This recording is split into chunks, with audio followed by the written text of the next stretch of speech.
So I am 2.5 books into Brandon Sanderson's Stormlight Archive series, and I am really starting to enjoy it. I just finished Words of Radiance and then the little spin-off book Edgedancer, which like the first chunk of the book is in Words of Radiance, so it makes you feel like you're reading very quickly. And I feel like I'm just barely starting to get to know this world, which is crazy because these books are 40 hours long each at minimum, except for Edgedancer, that one's nice and short.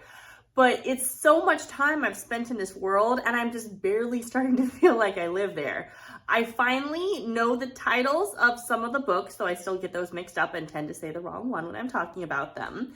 I know the names of at least 70% of the characters, so I'm very proud of myself for that. The whole first book, I had no idea what anyone's name was. I just figured out who everyone was based on context.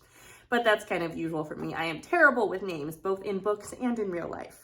I will be discussing spoilers for this far in the series, so if you have not read past the Words of Radiance and Edgedancer, do not watch or listen to this video because I will spoil things, especially who dies and who stays dead. I felt like so many of the characters had such amazing things happen to them in this book. Shallan got to have so many amazing cool powers. It's like she has 5 million different abilities that she can just pull up at the drop of a hat. And she can do so many cool things with them. It seemed like she was just kind of getting started and she's learning to feel more confident and she's reinventing herself.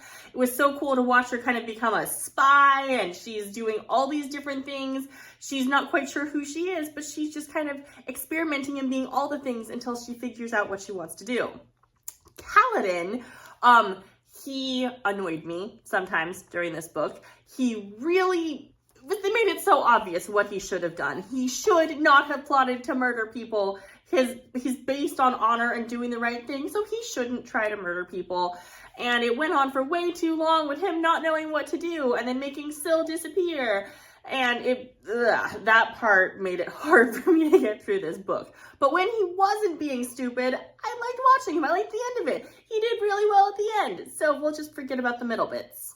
We didn't spend as much time with Adolin and Dalinar, emotionally at least. I didn't feel as invested in them as I am in Shallan and Kaladin, but I still really liked getting to know them. I like seeing Shallan, Kaladin, and Adolin all interacting together. I love the dynamics that the three of them have together. And I want to spend so much more time watching them all hang out and flirt with each other and just have fun and use cool magic and do awesome things and have cool fight scenes and flirting scenes and bantering scenes, and they're just all amazing together. There were some really cool fight battle scenes in this book, and I'm the kind of person who tends to zone out unless the fight scenes are very entertaining. I tend to not pay attention to who's where and I have to go back and reread it. And fight scenes aren't always the most entertaining for me, but the battle with the Chasm Fiend and then the tournament and then the full end battle with the Parshendi, it was all very, very cool. So that was fun.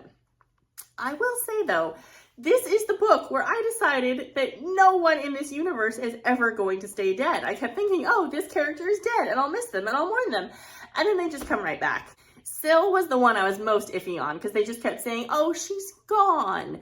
And Spren can't really die, but she's gone. And I kept thinking, okay, maybe she'll come back. I was buddy reading this book with a friend of mine who has read the series already. And I'm like, is Syl really dead? He's like, oh yeah, she's gone. She's not coming back. And he lied to me, but it's okay. I was very, very happy to see Syl back. And then we also had Yasna come back and Szeth come back. So at this point, anytime anyone dies, we're like, see them in a little bit. I don't really care now. This seems to be one of those worlds where death just does not stick. And if you see a dismembered head lying next to a body for a period of 4 days, maybe there's a 50-50 chance they're dead. Otherwise, they're not dead. They're just taking a break for a while. I did love all the magical powers in this book. I loved seeing all the Knights Radiant really get their powers, and we're really focused on some of them. And then other people just pop up at the end hey, we're Knights Radiant too. And so it's really cool. I can't wait to see in the next book what that's like now that everyone is talking about their powers. So it'll be so interesting how that all plays out in the world. And it was so cool to watch the Parshendi become the Voidbringers. And it's so tragic because they worked so hard to stop that. And we do know that they have different forms, so I'm really, really hoping that they're not just gone forever, that this is a reversible form, and that they'll be able to come back to themselves, and that this whole population hasn't just been like brainwashed and massacred, and that they'll be able to come back. And because they've spent centuries trying to stay alive and survive, just to at the last minute become Voidbringers again. And I really hope that's not their ultimate fate. I didn't love Edgedancer quite as much as I loved Words of Radiance. That main character just didn't quite speak to me quite as much as the other ones. Maybe it's just because I haven't spent as much time with her and haven't gotten to know her, but she is full of surprises, and I've heard that she is supposed to pop right back up in the next book. So hopefully we've just gone through and done all kind of the groundwork, character development, and now we can see her becoming more a part of the story.